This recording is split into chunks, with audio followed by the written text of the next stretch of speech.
Your initial thoughts on odds for each conference here. Is there anyone like too high, too low, Geoff?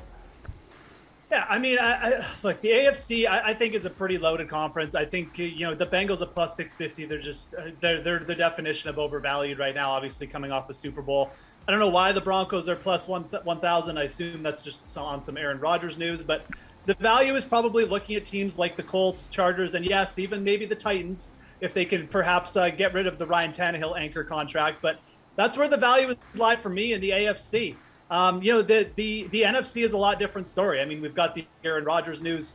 I'm not going to take the Rams again. You're just the definition of overvalued right now. But you've got teams down there who could certainly bounce back quickly. It's going to be a much weaker division in the NFC. I think you can go really deep in that division and look at teams like maybe even the Vikings, because if Aaron Rodgers leaves, I mean, there's like a power vacuum in that conference, in my opinion, and it could be wide open for some good value there on the NFC side. Okay, I wasn't sure if you were implying like Aaron Rodgers doing a Brett Favre thing and leaving Green Bay and eventually ending up like in Minnesota.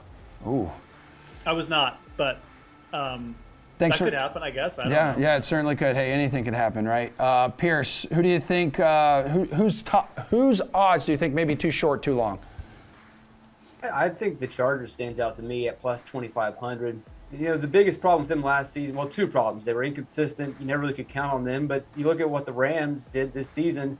They got a little bit more consistent during the playoffs and had a pretty favorable road in the playoffs, and they won the Super Bowl. So the Chargers, if they could just got into the playoffs, who knows what could have happened. They need to improve their running defense. But really, that is it. The secondary's fine. Their offensive line could use a little bit more of an upgrade. But they've got all the weapons. They've got a quarterback that's only going to get better.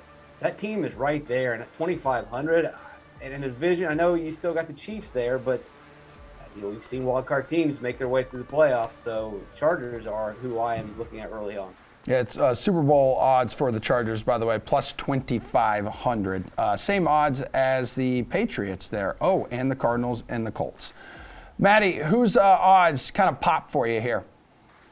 Yeah, the team that stands out to me as the opposite of the Bengals, the team that is really good, I think, but just couldn't get it together this season, is the Baltimore Ravens, who dealt with, I think, more injuries than just about anyone. And if this team is healthy next year, if Lamar Jackson's healthy, 10-1 for the AFC, 20-1 for the Super Bowl. Like, I think they're as good as anyone. And I'm not sure if too many people would have even disagreed with that before the injuries started piling up for them. The Ravens beat the Chiefs to start this season.